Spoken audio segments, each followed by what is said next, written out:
Hey ladies and gentlemen, welcome to the andcrypto. In this video, we're going to explain not all layer 1 is survived. But before I get into it, please make sure to smash the like button and subscribe the channel. I explained why we should invest in layer 1 in the last video, but not all layer 1 is a good investment. Only layer 1 that can attract some startups. If we can attract good startups, users will come. If users come, the ecosystem will flourish. And if the ecosystem flourishes, layer 1 will flourish. This is not because layer 1 has flourished due to the Fat Protocol Thesis, but for other reasons. The reasons are: number 1, the lazy man's index. Since investors do not have the resources or skills necessary to analyze the wide variety and complexity of individual application tokens, layer 1 blockchain tokens are essentially a catch-all solution for bidding on the overall growth of the digital asset. Number 2, VCs, TAM-oriented potential investments. It's still primarily early-stage and venture capital funds. They tend to focus on TAM,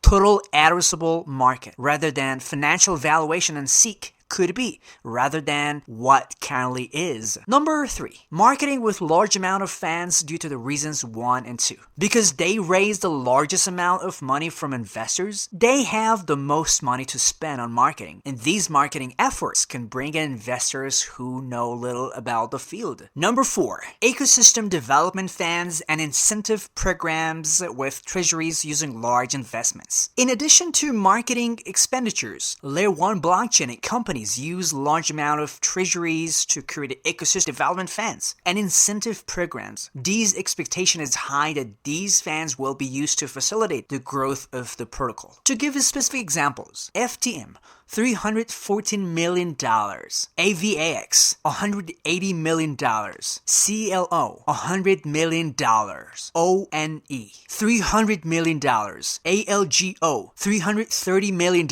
and NEAR $800 million. Ecosystem funds were announced. While there is clearly value in layer 1 blockchain, most of the value to date has come from the fact that it cannot be valued. It has no ceiling. That makes it attractive for long-shot investments with low probability and massive upside. Ultimately, however, the total value of applications built on the blockchain must be larger than the platform itself. In fact, the first successful consumer application began to gain traction around summer 2020 when ETH reached a market cap of $25 billion and TVL $10 billion. DeFi tokens boomed, and over the next 9 months, they surpassed ETH's market capitalization by as much as 7 times. Games and NFT apps and tokens built on Ethereum were next to thrive relatively, showing significant outperformance against ETH itself. However, the layer 1 chains that have been gaining steam in 2021 have full-color projects, like those on Ethereum for their market capitalization. From here on out, these layer 1s will need to succeed with a full-color apps to maintain their rising market capitalization. If these success stories materialize, the apps themselves could outperform layer 1, as we have seen historically with Ethereum-based apps. However, if the app does not materialize, layer 1 will likely struggle, as we have seen with ICP, EOS, ZIL, XTZ, and other disappointing layer 1 projects. In other words, you have seen that attracting good projects is inevitable for layer 1 to succeed. But already more than 100 LE chains, not every layer 1 chain can attract good projects.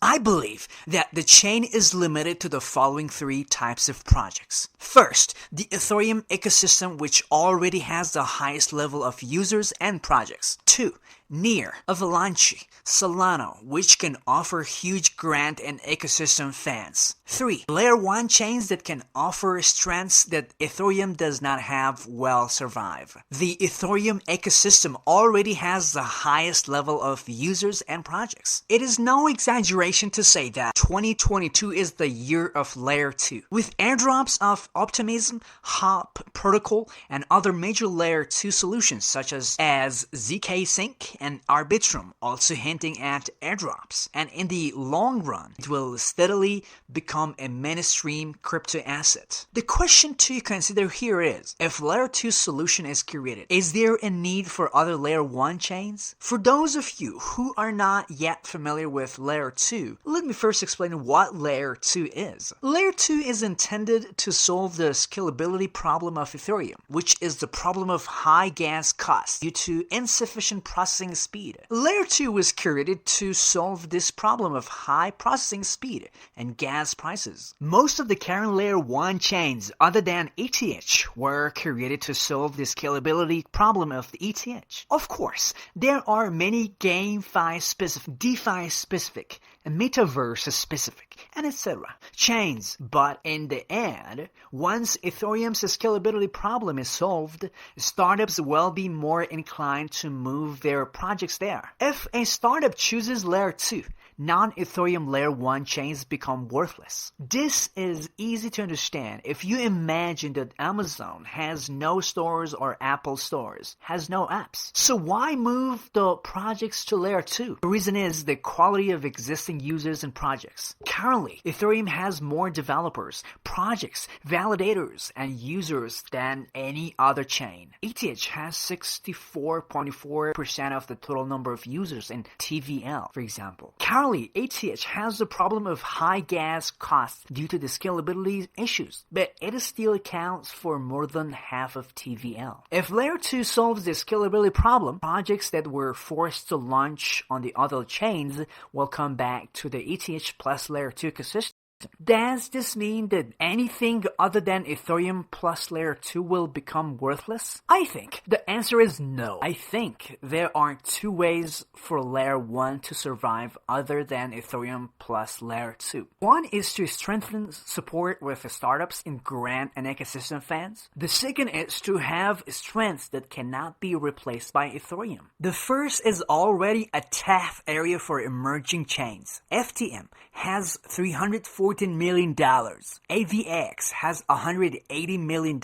And NEAR has $800 million in ecosystem funds to start attracting startups. The competition to pull in the best projects is already in full swing, and it is expected that a startup chain that has raised a few $100 million will be no match for the competition. The second is the point I believe is the only winning point for emerging chains. It has an advantage that Ethereum cannot replace. Most Layer 1 chains currently have EVM compatibility, address scalability issues, create ecosystem fans, and etc. But they each need to have unique strengths that Ethereum cannot have. So what if specific emerging chains have this concept? I will give you a concrete example of this. As I explained in the previous video, Firechain is a good concept and solution that Ethereum does not have. The difference is that Firechain uses a consensus mechanism called sustainable proof of stake, which is not found in Ethereum's POS, to reproduce on the blockchain a mechanism that makes it easier for those who do sustainable things to benefit from them. This is a good example of how the blockchain can be used to make it easier for people to benefit from sustainable practices. This is an advantage that ETH and other Layer 1 chains do not have from the perspective of project creators. As the millennials who are concerned about environmental issues become the mainstream, which chain will they choose? A project that focuses on solving environmental problems, or a chain like POS